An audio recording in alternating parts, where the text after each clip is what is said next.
दिन में तारे भी देखे हैं, रात में आफताब देखा है। दिन में तारे भी देखे हैं, रात में आफताब देखा है। मुझ पर यकीन करो माली, मैंने तुम्हारे ही बाग में काला गुलाब देखा है, काला गुलाब देखा है। प्यारे श्रोतागण, ढेर सारी मंगल कामनाएं। मेरे दादाजी श्री चंद्रदेव पाठक, ऐसे वो अपना नाम चंद्रदेव शर्मा लिखा करते थे। स्वतंत्रता सेनानी थे।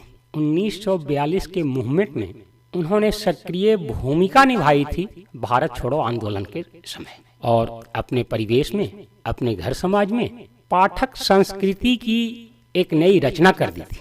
वो अपने परिवार के लगभग सभी सदस्यों को सर्वधर्म सद्भाव की शिक्षा अतिक्रमण नहीं कहलाएगी, प्रांगण के अंकुरन को सबकी ममता सहलाएगी, सबकी ममता सहलाएगी।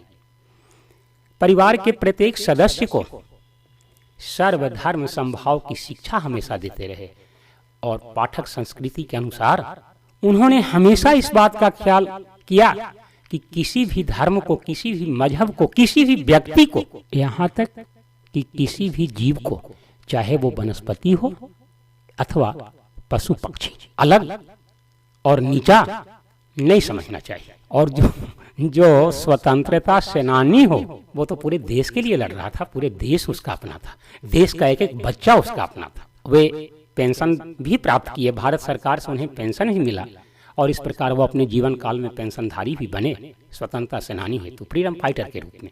और उनके सुपुत्र श्री सुरेंद्र पाठक जी, वो भी समाज के उस अंतिम वर्ग के घर तक जाकर ये झांकने का प्रयास किया कि दिवाली अथवा होली में क्या उसके घर में चूल्हा जला। अगर पता चला कि सप्ताह हो गए, एक एक हफ्ता से घर में चूल्हा नहीं जला है, तो वहां भी उन्होंने चूल्हा जलाने का काम किया, जलवाया। और अपने कदमों पर, अपनी योग्यता पर, और अपने पूज्य पिताजी अर्थात हमारे दादाजी की शुभकामनाओं को प्राप्त कर राष्ट्रपति भवन तक पहुंच गए। भारत के प्रथम नागरिक से बात करने का सौभाग्य प्राप्त हुआ। ये मेरे लिए भी गौरव की बात है। मैं गोपाल पाठक, उनका पुत्र, आप सभी श्रोतागणों से ये उम्मीद करते हैं, मैं भरोसा लगा रखा हूं कि आप भी अपनी शुभकामना हमें दें, ताकि मैं भी अपने दादाजी और पिताजी के बताए हुए संस्कारों को, अपने पूर्वज की धरोहर को सुरक्षित रख सकूं और नई पीढ़ी को कुछ दे सकूं। हालांकि ये परिवार हमेशा मुझे बताया, प्रेम की सौगात लिए घर से तुम निकलो, प्रेम की सौगात लिए घर से तुम निकलो, रास्ते में तुम्हें कोई भी दुश्मन न मिलेगा, रास्ते में तुम्हें कोई भी दुश्मन न मिलेगा।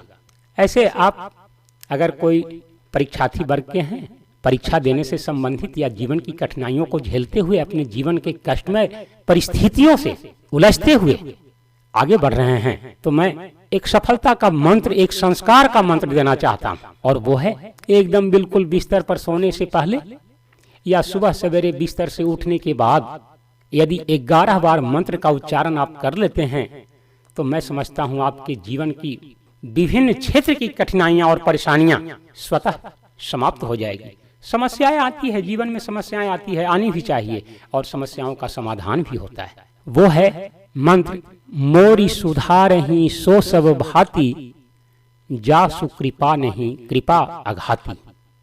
एक बार फिर से सुना जाए, मोरी सुधारहि सो सब भांति, जा सुकृपा नहीं कृपा अघाती। विश्वास और अभ्यास, ये दो को अपने साथ रखिए, सफलता आपके चरणों को चूमेगी। क्योंकि हम जानते हैं समर्पण में ही श्रद्धा की कलियां खिलती है। अगर समर्पण नहीं है तो श्रद्धा रहते हुए भी उसकी कलियां प्रस्फुटित नहीं हो पाती। नौजवान साथियों, प्यारे बच्चों, नौनिहाल भारत के कर्णधारों, तुम भी उठो, जागो, आगे बढ़ो और अपनी समस्याओं से लड़ने की प्रेरणा सीखो। संस्कार में ही रहो, अपने संस्कृति को बचाओ, यही सबसे बड़ा धर्म है। धर्मो रक्षति रक्षतः, तुम धर्म की रक्षा करो, तुम अपने संस्कार की रक्षा करो, धर्म तुम्हारी रक्षा करेगा, संस्कार तुम्हारी रक्षा करेगा। जय हिंद, जय भारत।